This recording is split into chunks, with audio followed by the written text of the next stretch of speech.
Hi guys, I have a question to answer. Someone said, hey, how long does it take for one after being selected in the DV lottery?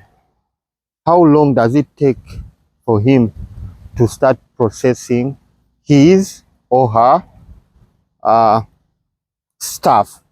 Like how long, if for example somebody is in Dubai, how long does he take to move from Dubai to Africa to collect all the required documents, then maybe go back to Dubai and come back for interviews, or come from Dubai and do his interview from Kenya or wherever the interview is, or he can come back, collect the necessary document and go back to Dubai and does the interview from Dubai. So I'm here to answer this kind of question. So how long does someone take to start processing the DV lottery? So if you're selected, this is what you have to know. If you're selected, they ask you for documents. First of all, they ask you to fill the DS260. But before filling the DS260, you have to know about what you're filling. And do you have the required documents accompanying that information you have filled in the DS260? For example, if you're still single and you want to marry, before including that you're married in the DS260, DS260 is that form which they will give you to fill so they can enter you into the program, the DV lottery program. For example, results come out in May and they send you a letter that you have been selected. Then after, they will ask you, go further, fill the DS260 in order for your stuff to be processed and you get interview appointment at your embassy.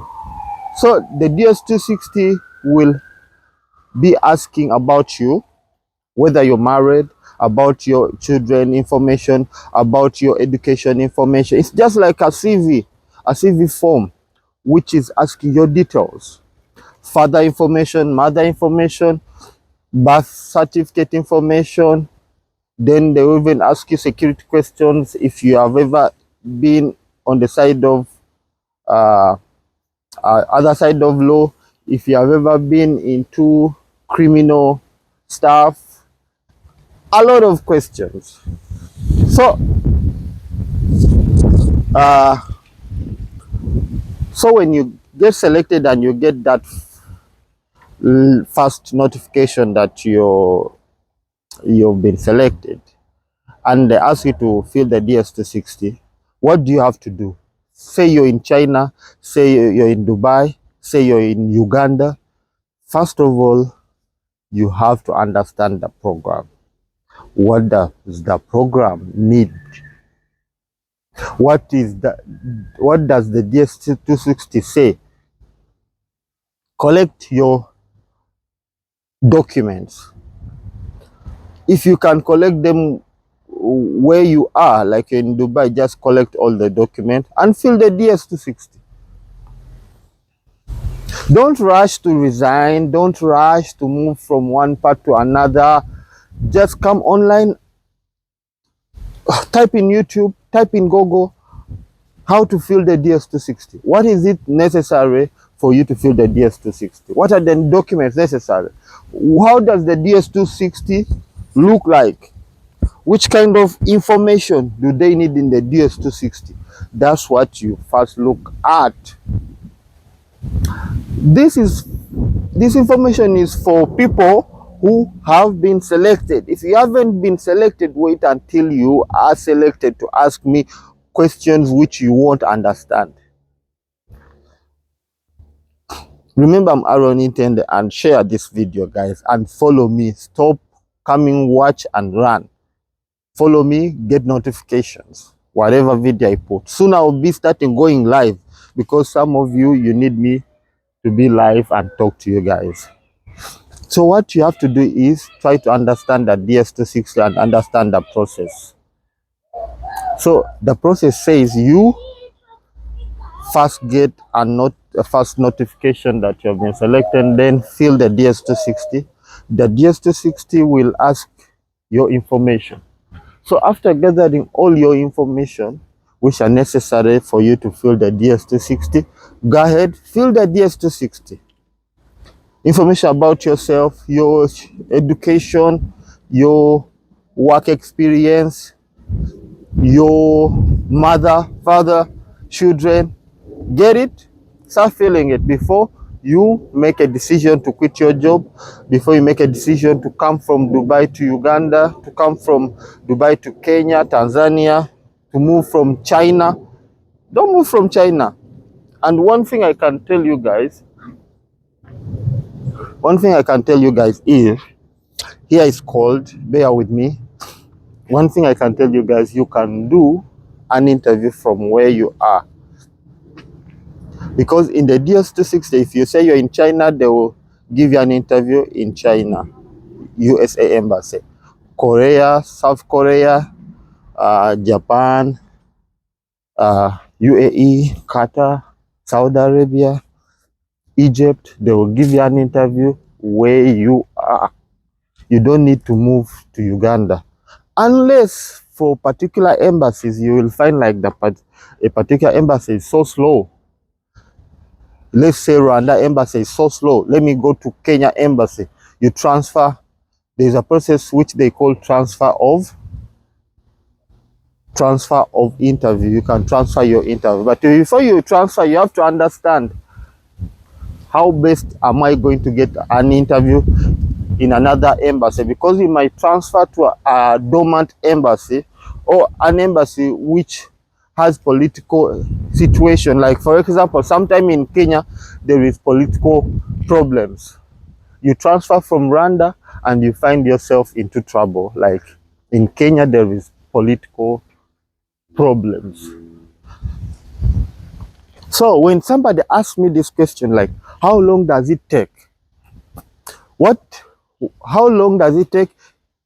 It depends on you. When did you find out that you are selected? Did you find out immediately? Did you find out after 1 month, 4 months, 5 months? Did you find out after 7 months? That is the time you have to react. Find out how to fill a DS260. Start filling your DS260. Then wait until you are scheduled. Wait until you're scheduled.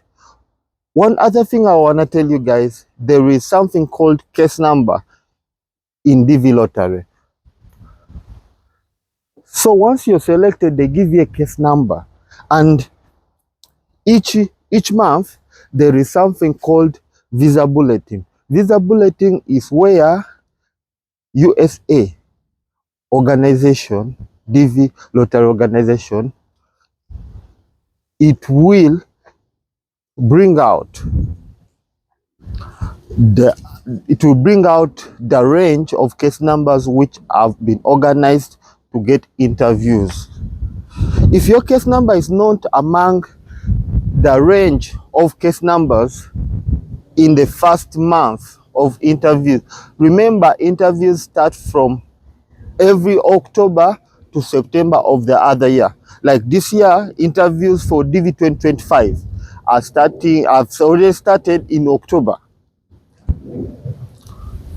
And the people will be scheduled October, November, December, January of 2026, February, March, April, May, June, July, August, September is the last month of interview. So each month in October, this month, there is a visa bulletin for December.